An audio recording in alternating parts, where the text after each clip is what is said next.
Makiemi. Kuna vitu vimejificha. Wanda rangi anafunya Ambao vinapatikana kwenye ibada. nyakana mageni ba. Ambao vinapatikana kwenye kumcha Mungu. Nyakana mageni ba tazet. Maana yake mtu ambaye hamchi Mungu. Sida mpaka sasa. Kuna vitu ambavyo Mungu anakufungia. Wanda rangi na kuti Kuna mambo sasa. ya siri ambayo hawezi kuyajua. Wanda ngaje kwa kijana mawana. Kijana ambaye hamchi Mungu. Kale leo mpaka sasa. Mama ambaye hamchi Mungu. Kaya matama mpaka sasa. Baba ambaye hamchi Mungu. Gorga mpaka sasa. Kuna mambo ya siri Wanda rangi na yaliyojificha katika ulimwengu wa roho. Funya mageni kwa. Ambayo yanapatikana tu Nyakana kwenye kumcha Mungu. hapa jeda ba tazet. Kwenye ibada. Hapa jeda ba. Kwa hiyo hili uyapata hayo mambo ya siri. Hii jani zangashika mchelema kichela. Lazima uwe mcha Mungu. Kaa ukita wasa sita kwa tazet. Lazima uwe mcha Mungu. Wasa sita kwa tazet Kwa hiyo kwa. ndio maana anatuambia Kwa rikije be. siri ya Bwana Makiemi na sasa. ipo kwa wale wa mchao. Wanda ile muka bwana. Naye atawajulisha agano lake. Akataka kwa himsa woyu. Kujua siri za Saka Mungu sile.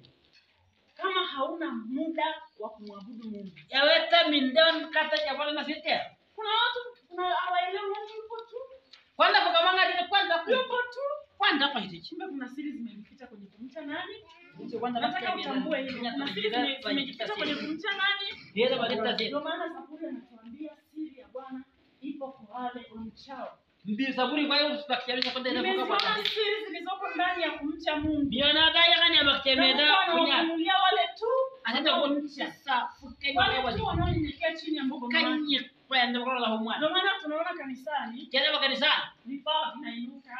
Wanda rakacheka. Wanda fuka hubirani. Mungu anawabariki watumishi Wako wake. tata kutumisha Kwa dai sababu ya siri ya kumcha Mungu. kwa sababu kibeta ni chini. Utakapomcha Mungu kwa uaminifu, Sasa mnake kupata utakapomwabudu Mungu kwa uaminifu, Abadu biona. ibada ile unayoifanya mbele za Mungu Ibada testa manenda seten. ndio itakayokufunulia, Eja kutanganya ngao. ndio itakayokuonyesha Taja kwa hivi. mambo yaliyojificha. Ngashika Bwana wakafunyani. Yesu asifiwe. Au ile kwa seti. Siri ya Bwana ipo kwa wale wamchao. Makemera kwenda kwenda ile muka ukabwa. Utakapomcha Mungu, Hii bwana seti. kuna mambo ya siri ambayo Mungu atakuonyesha. Kwanda hali ngine fuja tawa hivi ni yesi. Utakapomcha Mungu, Isa mnake bwana kuna seti. hazina zilizojificha kwa Mungu Kwanda kasi atafunya ambazo bwana ile atakupa wewe ile. unayemcha.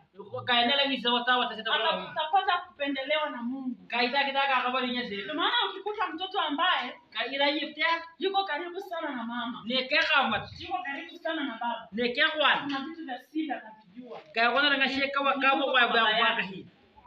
Utasikia baba anamtuma mahali fulani, Kaita waro diste anamwambia bojia. nenda ana biashara zake anazozifanya. Kwa kutoka shina unaenda Mtoto ndio ambaye ni na vile. mwaminifu, Kwanza kile baada ambaye ya anakuwa karibu na baba, Eno so. utaona ndo anatuma hata kwenda kuchukua pesa. Sasa jishina ndio la pili. Ziko sehemu fulani. Kwanza hete. Unafikiri utakapomcha baba yako, Ise minna na utakapokuwa mcha Mungu, ise minna kwa kwa ndam. atakufunulia siri zilizoko ndani Kwa yake. kwa hivi ndio kitemena michana. Hebu tumche Mungu wetu. Hapa ndio Maana ziko siri zilizojificha ndani Kaya yake. ndio kitemena Ambazo michana. atatufunulia sisi. Kaya kote nesa nesa sisi. Anasema atatufunulia agano lake. Kaya kote nesa hende ndani. Anasema siri zake ziko kwa wale wamchao. Kwa hiyo kitemena bwana Kama ndio kwa. wewe sio mtii, Imbi mwasino so. sio mcha Mungu, Imbi bwana sisi. sio mwaminifu, Imbi mwasino so. huwezi kupata zile siri za Mungu. Mwaina la